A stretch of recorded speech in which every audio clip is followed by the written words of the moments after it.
You keep playing where you shouldn't be playing, and you keep thinking that you'll never get burned. Ha! I just found me a brand new box of matches, yeah. And what he knows you ain't had time to learn. These boots are made for walking, and that's just what they'll do. One of these days these boots are gonna walk all over you.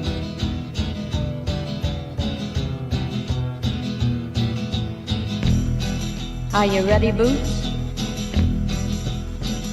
Start walking.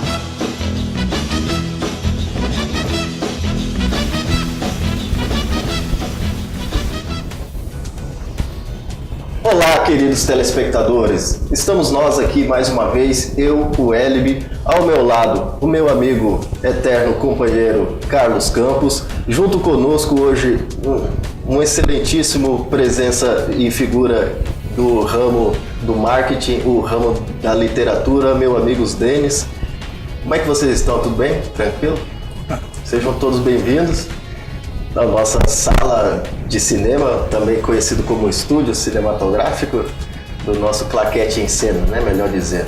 Carlos, eu tava com saudade de você, que legal que você apareceu, né? Parece que tem um bom tempo que nós a gente não se vê. Já deve ter aparecido antes, né? Apareceu um dia depois, mas tudo bem, né? Já me dei umas 50 chibatadas antes do programa, tá tudo certo. Quase que rolou um harakiri, né? Sim, exatamente. Rapaz, se bem que hoje aconteceu uma que eu também fiquei à beira de um... Depois eu te conto. Denis, também faz tempo que a gente não conversa, né, Denis? Sim. Você tá bem? Tudo jóia com a sua vida? Tá tudo bem. Que legal. Olha só que bom. Nós estamos aqui sempre bem acompanhados e hoje para falar de mais uma estreia, Carlos, a gente percebeu que as mulheres elas resolveram tomar conta do mundo, né? Aliás, resolveram não, porque elas só não tomaram conta do mundo ainda, porque elas ainda querem serem iguais aos homens, na verdade, porque se elas resolverem serem elas, mas independentemente de um parâmetro masculino, elas vão embora, né? Não, porque elas sempre foram muito maiores que os homens, você não acha? Até em quantidade, né? Até em quantidade. Até em quantidade, poderia dominar o mundo facilmente. E por isso até que existe o machismo como uma forma de evitar esse domínio, né? E Hollywood tem seguido essa tendência de dar mais espaço para as moças. Isso incomoda um pouquinho alguns dos rapazes, isso é verdade, isso é um tema bastante espinhoso que acontece. Mas é mais do que necessário também que essas moças tenham mais espaço mesmo, até porque são extremamente competentes, e um dos filmes que vem trazendo essa onda de renovação é o 8 Mulheres e um Segredo, que resgata a série 11 Homens em um Segredo, dá uma espécie de continuidade na série e ao mesmo tempo uma espécie de reboot, algo que o cinema americano adora fazer, né? Uma combinação das duas coisas. É um reboot, mas também é uma continuação que não ignora totalmente a história pregressa. Só que agora você sai, como o nome já diz do filme, tira um pouco do enfoque nos homens, eram 11, diminuiu um pouquinho, foi só para 8, mas já pelo menos o espaço aí para as grandes atrizes de Hollywood. O time, né? Acho que é uma prova deles, até maior da competência das mulheres, porque sempre se precisa de menos indivíduos do sexo feminino para fazer a mesma coisa, uma quantidade maior de indivíduos do sexo masculino, se você entendeu o meu cálculo. Você pensa a respeito do filme 8 Mulheres, sendo 8 em contrapartida de ter sido 11 dos rapazes. Só lembrando que não foi só 11, né? Já foi 11 nos anos 60, que foi o primeiro filme, teve o remake no início dos anos 2000 com 11, a continuação foi para 12 Homens e um Outro Segredo, né? Teve a terceira parte, que foi 13 Homens, já aumentou também a quantidade de homens. Eu em Um Novo Segredo, e agora baixou para 8. Então você soma 11, 12, 13. Agora é só 8. E o Denis não falou ainda porque tem um remanescente nessa nova história do 8 Mulheres, né, Denis? Você lembra do Matt Damon, né? Sim, do Matt Damon. Você gosta da participação dele? O que é a sua expectativa? Expectativa sempre tem, né? O Matt Damon é um ator talentoso. Sem dúvida. E por ele ser talentoso, tem muita expectativa em cima da própria pessoa, do próprio ator. E o filme, por ser uma continuação, por assim dizer, uma trilogia de sucesso. Então ainda tem mais essa expectativa, porque uma trilogia que fez sucesso, você faz um outro filme que por mais que não remeta tanto à trilogia, as pessoas acabam pegando esse foco, acabam criando uma expectativa de uma coisa que para algumas pessoas podem ser boas, para outras podem ser ruins. Eu acho que a expectativa dele está relacionada ao currículo do rapaz, né? Ele, enfim, como a gente vai transitar ainda pelo time de mulheres, mais especificamente, né? Eu fiz a abertura, a gente destacando as mulheres, ainda estou falando do mérito dos homens, sobre a expectativa do Matt Damon, porque ele carrega um Oscar nas costas, ele é um senhor bilheteria, né? A gente tem a filmografia dele, é uma coisa não é nada de se jogar fora, é uma coisa até invejável, mas ele não é o único a carregar um Oscar dentro desse casting que está tendo o 8 Mulheres um Segredo, né, Cássio? Aliás, você quer a colinha? Você quer a colinha da premiação? Eu tenho marcado, vê se eu pego aqui. Você veio com a colinha? Olha só. Vem com uma colinha porque, né, você tem que apelando nessas horas, né? A Sandra, que é a Sandra que está buscando, a Sandra Bullock, é que você tem intimidade, eu sei. A Sandra, ela tem sempre, toda vez que ela vem no Brasil, ela me manda um WhatsApp. Brincadeira, mentira. Que cola é que você trouxe? Você citou, né, são moças premiadas. Só as 8. Tem outras participações especiais no filme. Só as 8 principais já ganharam somadas 4 Oscars, 2 Emmys, 8 Grammys, 6 Globos de Ouro, 5 BAFTAs e 10 SAGs, que é o prêmio do Sindicato Americano de Atores. Só isso. É pouco prêmio, né? Eu não consegui nem contar. Você pode repetir, por gentileza? São 4 Oscars, 2 Emmys, 8 Grammys, 6 Globos de Ouro, 5 BAFTAs e 10 SAGs. Esses Grammy...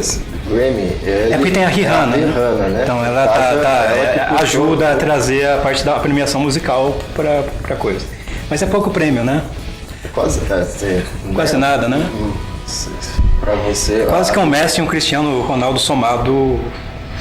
Só que no mundo artístico. Só que no mundo artístico. E eu acho que isso contribui mais ainda para nossa expectativa a respeito do filme. Ou tanto para... Fora as premiações do Matt Damon. Isso aí é só o elenco das 8 mulheres principais do filme. Daí você soma o filme, tem o Matt Damon que também já tem o seu conjunto de premiações. Enfim, é um elenco mesmo de alto porte. Estrelas. Adorável. Mas eu acho que isso é uma faca de 2 gumes ao mesmo tempo, né? Porque, tudo bem, você tem o time dos Galácticos, mas isso não é garantia de campeonato, isso não é garantia de jogo bem jogado, né, Denis? A gente falava outro dia a respeito de que não quer dizer que um casting valioso como esse seja sinônimo de uma produção decente, uma produção que enfim, satisfaça a nossa atenção, né, na sala de cinema, quando a gente for ver o filme. Não é isso? Com certeza. Tem muito filme que teve ator, atriz, até diretor de categoria que o filme foi uma bilheteria ruim. É verdade. Ficou devendo a produção. Com certeza. Acho que dá para dar um exemplo de algum desses filmes. Você consegue lembrar de algum agora? Eu tô tentando lembrar. Mas não é difícil. Não é difícil a gente ver. Eu lembro que quando fizeram, não sei se foi bem um remake, que entrou Stallone, entrou Schwarzenegger, entrou o Duro de Matar lá. Bruce Willis. Que foi bem um pipocão, assim. Os Mercenários. Os Mercenários, isso, bem lembrado do meu nome. E, bom, eu acho que por maior que fosse a costa larga deles todos lá, eles não foi... É um exemplo disso aí que a gente podia dizer, né? Que não foi um sucesso, não garantiu, o rostinho bonito deles não garantiu tanta coisa assim. A gente só tem No caso, nem rostinho bonito, não. Falando de Brutamonte, herói de ação, não tem nada. E é engraçado, porque o primeiro filme dessa série, 11 Homens, surgiu numa Hollywood dos anos 60, onde o principal chamativo era o ator. As pessoas não iam ao cinema por causa da história, ou por causa da marca, iam por causa do ator. É um ator que eu gosto, eu vou assistir esse filme. Tanto que os estúdios faziam contratos longos com esses atores. Não era contrato por filme, era um contrato para vários filmes. Ó, eu vou te chamar para você fazer 10 filmes para mim. Eu nem sei quais serão esses filmes, mas é importante para mim ter você nesses 10 filmes. Que daí sim é a garantia que as pessoas vão aparecer e consumir esse produto. Já o remake que começou nesses anos 2000, já surge numa Hollywood onde a figura do ator já não é tão chamativa assim, não faz essa diferença toda na hora de chamar o espectador. O espectador ainda leva em conta o ator. Se você gosta do ator, mas provavelmente você é um pouco mais simpático a ideia de assistir esse filme. Mas não é mais a única peça, a peça que vale mesmo. Existem outros fatores. Um desses fatores é a história, é a propaganda que esse filme faz. Se a propaganda do filme, o marketing do filme é bem feito, você acaba se interessando um pouco mais. Quem que é o diretor envolvido? No caso, teve um grande diretor envolvido nesses remakes, que foi Steven Soderbergh, que já era um diretor de nome, juntou atores com nome, quer dizer, foram vários fatores. Aqui no caso também é um pouco disso. O filme só vai conseguir esse campeonato, apesar de ter esse timaço, se esse time vier junto com esses outros elementos. Tudo tem que estar funcionando. Tem que estar funcionando a parte física, tem que estar funcionando a torcida, tem que funcionar, o departamento físico, tudo tem que estar junto. E esse talvez seja o grande desafio desse filme. Apesar de todo esse elenco super premiado, conseguir fazer uma história e vender essa história de uma forma que faça com que as pessoas tenham interesse, independente desse timaço que já foi reunido. Eu acho que eles mandaram bem quando eles selecionaram a Sandra Bullock como a principal do filme, porque eu acho que ela tem um jogo de cintura para equilibrar isso, tanto a parte de olha só quem é a pessoa o cartaz do filme, o rosto dela, eu acho que recuperando um pouco dessa recurso que se existia na década de 60, foi o Frank Sinatra nos anos. Só isso, né? Enfim, Frank Sinatra e sua gangue. Ele tinha um conjunto de atores que sempre faziam projetos com ele, reuniu essa turma que eram amigos de verdade, né? Não eram só parceiros de serviço, eram amigos na vida real. Eles se reuniram e isso também foi um pouco da base desses dois filmes, desses dois remakes.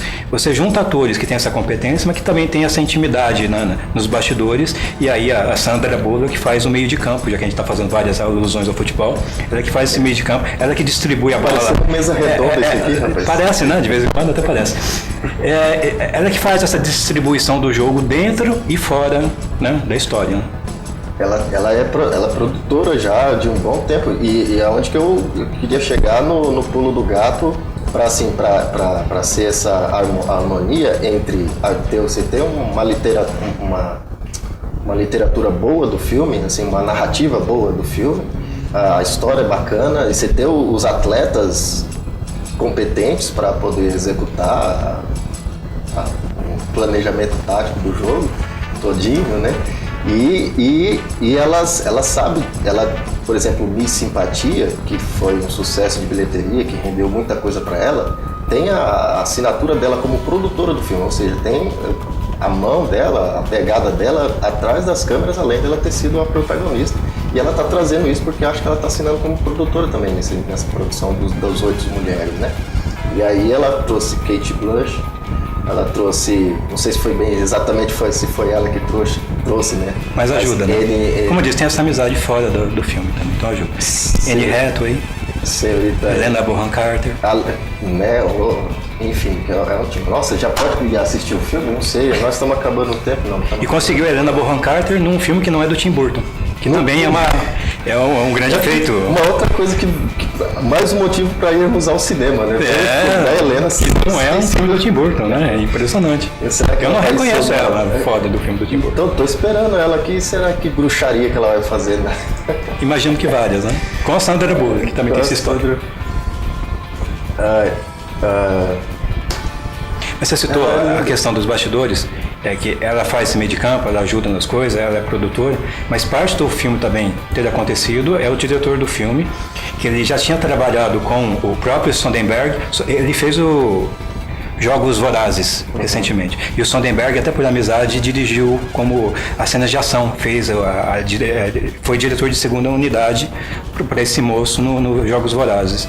E daí surgiu a ideia, já que o Soderbergh já tem uma carreira já, né, consolidada, está fazendo muita TV agora, não poderia assumir, né, esse novo remake. Cara novo, né, bicho? Chamou o cara novo, não faz para mim. Você me ajudou, eu quebrei teu galho aqui, agora você quebra o meu. Então ele também foi uma peça de criar esse remake, mas com esse gostinho de continuação. Então a presença dele garante meio que uma presença criativa, entre aspas, da equipe do anterior. Então garante também uma certa coesão que imagino que deve estar na história, né? Os personagens estão conectados e tudo mais.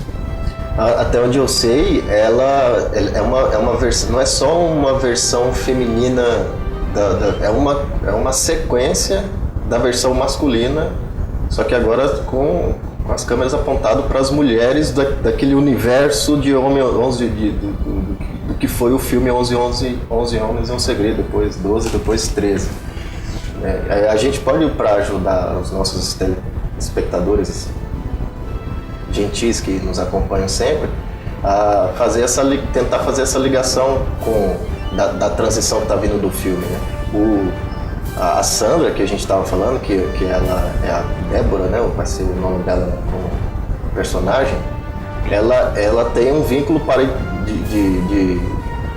Não, parentesco, é a irmã Ela e o George Clooney do outro tem os mesmos genitores, né? Na outra história eles são irmãos. E agora enfim, ela aprendeu, acho que com ele alguma coisa do mundo do crime e estão atrás de diamantes. E ela resolveu chamar as amigas. Muito legal. Você tem alguma outra observação, Denis, que você gostaria de colocar a respeito da sua expectativa sobre o filme? A maior expectativa mesmo, questão é da história, porque realmente, por ser muito coeso com a história da comparação dos três filmes dos homens nos seus segredos, né? Uhum. Então, tendo essa expectativa com as mulheres agora em foco, é uma coisa importante, mas ao mesmo tempo é uma coisa preocupante, porque as pessoas vão acabar comparando os dois. Você acha que isso pode complicar a carreira cinematográfica da Rihanna, por exemplo? Então, você acha que no caso dela vai ser uma boa uma carreira eu acho que sim, acho que vai acabar acho que vai ajudar a projeção, porque ela já é uma pessoa famosa, já tem projeção. Eu acho que ela fotografa bem, cara. Eu acho que no vídeo ela é muito expressiva. Então assim, então assim, pessoas como a Sandra Bullock, a Anne Hathaway, até a própria Rihanna, então são pessoas que têm fama, mas que têm talento, porque a questão não é só ser famoso. Sem dúvida. Tem que ter talento. Eu concordo plenamente, não é à toa que ela tá no cast. E eu acho que, eu vejo nesse ponto de vista, no pouco tempo que eu pude, ou na verdade por enquanto só tenho trailer, né? Uhum. Então, no pouco tempo todos nós somos especuladores. Então, pelo pouco tempo que eu pude ver de trailer, tem tudo pra ser bom, mas ao mesmo tempo tem toda uma expectativa por ser uma espécie de continuação dos outros filmes feitos pelo George Clooney, pelo Matt Damon, né? A sensação que eu tenho do filme, né, assim, eu acho que ele vai servir como uma apresentação ampla. É claro que eles cuidaram de um roteiro, início, meio e fim, mas eu acho que como a história de um roubo, independentemente do que seria um roubo, acho que a preocupação deles é trazer, eu acho que esse movimento feminino todo de Hollywood, eu acho que esse filme é uma espécie de cereja de bolo para isso. E aí, que roteiro que a gente tem guardado aqui? É uma adaptação dos 11 Homens e um Segredo. Beleza, era o que a gente precisava, porque já vem, você lembrou mais cedo da versão dos Caça-Fantasmas, que enfim, fizeram um remake, mas tiraram tudo, né, transformaram, colocaram mulheres, as mulheres caçando fantasmas. Eu acho que faz parte desse movimento já, eu acho que tem uma busca deles e eu tenho quase certeza de que eles vão, assim, vai ser a última gota em termos dessa conversão do perfil feminino como protagonista e se tornando de repente um blockbuster. Mas não por si só. Você citou o caso do Caça-Fantasmas. O Caça-Fantasmas, tirando a parte mais misógina, que o filme foi muito atacado justamente por esse fato, ele não se acertou muito em termos de história. Ele se perdeu, não sabia se era uma continuação ou se era um remake. Aí entra essa história, né? Não basta apenas ter as grandes atrizes. Você tem que ter essa história, você tem que ter essa direção para compensar um pouco as coisas. Nisso do que o Denis estava comentando da comparação com os 3 anteriores, os 3 foram muito bem dirigidos. Talvez não tinha a história mais excepcional de todos os tempos, mas tinha um baita de um diretor, com um baita de um elenco, e esse diretor fez esse elenco render bastante dentro dessa história. Fica a expectativa se vai acontecer o mesmo.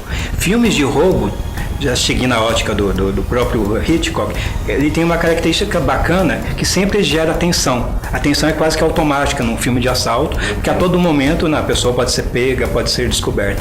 Então você tem vários momentos que você pode aproveitar muito bem nesses filmes. Por isso que a dinâmica, por isso que Hollywood gosta desses filmes, né? Você tem uma dinâmica própria que funciona bastante nesses casos.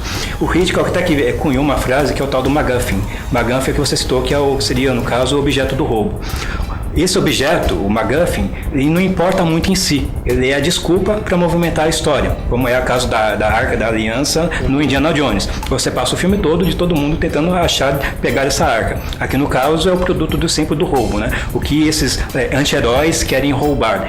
E não importa exatamente o que é, se são joias, se é dinheiro, se é a própria Arca da Aliança, enfim, não importa. O que importa é que essa é a desculpa para movimentar a trama e a gente vai acompanhando esses personagens durante a trama. E essa parte também tem que ser bem feita, porque só a presença feminina também não resolve. Entra o pulo do gato, né? Como é que as sensações que a gente tem enquanto elas não, enfim, não conseguem roubar o objeto que está proposto no filme. Eu ia falar uma pulo da gata, na verdade, né? Isso. Mas daqui a pouco a gente continua conversando, a gente vai fazer um break rápido. Vocês estão guardando a informação aí, porque ainda tem mais programa.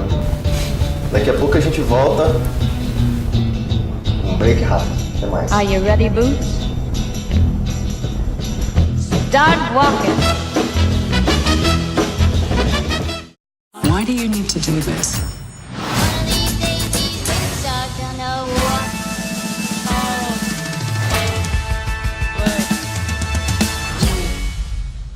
Because that's what I'm good at.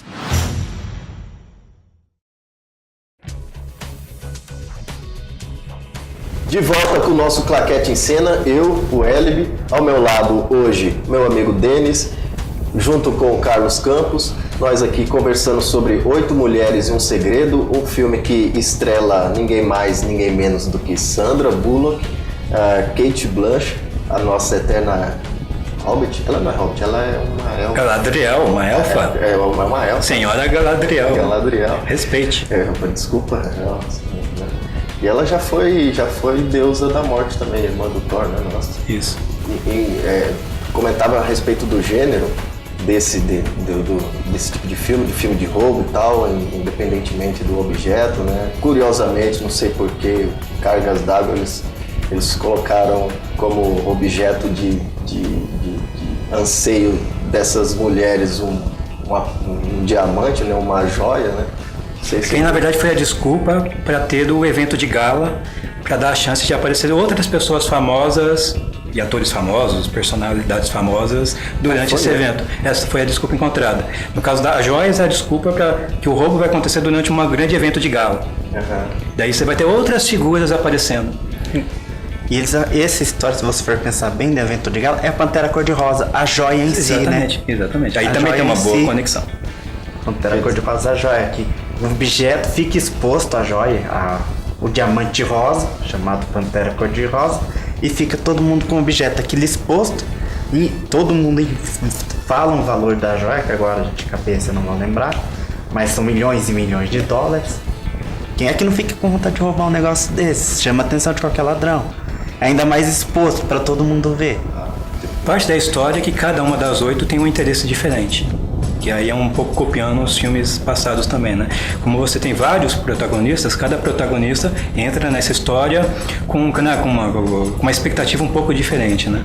Então, eu não sei se qual desses casos cabe mais, Quem- né? quem no que quer você está dizendo. ficar com- Quem que quer para o Claro. consumo próprio, né? Mas tem as que estão só interessadas na grana mesmo. Eu tô desconfiado que a gente vai ter uma que vai ser boa em ciência da computação, outra que vai ser boa A em Rihanna pilotar. é a hacker do filme. Pronto. E daí eu fico imaginando se ela baixa muito música pirata dela mesma. Essa é a minha preocupação, né? Estamos curiosos para ver o que acontece. Eu gosto da Ana desde que ela rapou a careca nos Miseráveis. Eu acho que ela vai trazer muita coisa boa. Assim, surpresa Ela pode rapar a interessante. banca dessa vez, né? Mais do que rapar. Rapar a careca. Pode rapar a banca. Surpresa. E eu acho que do cast inteiro, ela é talvez a que esteja mais se destacando no momento, né? Tudo bem, a Kate, ela é incontestável a carreira dela. A Sandra também a gente não precisa mais apresentar. Mas a Ana, eu acho que ela é talvez Foi a de as Anne. mais... Anne, né? Anne Hathaway. Anne Hathaway. Das Você que tem estão intimidade, mais eu sei. bem acessadas. Não, eu tenho intimidade com todas elas, só que não. Em aceição, porque a Sandra ela já tem 54 anos, a Kate também já tá ali. Às vezes é elegante contar a idade das moças, né? Desculpa, não vou se diz a idade idade de uma das mulher com pessoas. mais de 40, né? Mas a Anne, ela ainda, vamos dizer assim, que pra Hollywood, talvez. Mas elas estão eu jovens acho- pro padrão atual de Hollywood. São. A gente Claro, estava citando a os Sandra é uma mercenários. menina. Pega a idade do Schwarzenegger, pega a idade Sylvester do Van Damme, Stallone, do Stallone, é tudo. Então, Tô falando, eu queria chegar no carne fresca, né? Tudo bem que a Anne não é tão carne fresca ainda assim, perdão do termo, mas ela tá numa ascensão, porque quando ela ganhou o Oscar, as outras já eram, desse cast do Oito Mulheres, já estavam lá, já eram falando, já estavam bombando, enfim, já dispensavam apresentações. E a Anne tá chegando agora, sei lá, ela é da safra de um cisne negro, lembra aí o cisne negro? Natalie Portman, Não é? dessa safra aí, ela até um pouquinho antes, tá? Até um pouquinho. Porque a Natalie Portman começou muito jovem mesmo, então. O profissional estava uma criança, né? Então não tem isso, né? E tudo bem, e que a Anne Hathaway tá aí, né? E eu acho que ela, inclusive, vai sobrar para ela uma Barbie mais para frente. Mas isso vai ser assunto para o próximo programa. Porque É também um filme de roubo também? Vamos averiguar, né? A Barbie e o Ken vão tentar um assalto. Vamos saber se elas vão rapar a cabeça, ou se elas vão ser meio passar um perrengue como miseráveis ou não. Que uma história de Desculpa roubo falar também. mais do que vocês, hoje a gente tem bastante gente para falar aqui, mas acabou o nosso tempo, a gente vai ter que continuar esse papo no próximo programa. Muito obrigado, Carlos, muito obrigado, Denis, pela presença outra vez, obrigado, Gino, obrigado, Paola, a nossa equipe legal, e ao Rodrigo Legal, nosso diretor. Um beijo, até o próximo programa.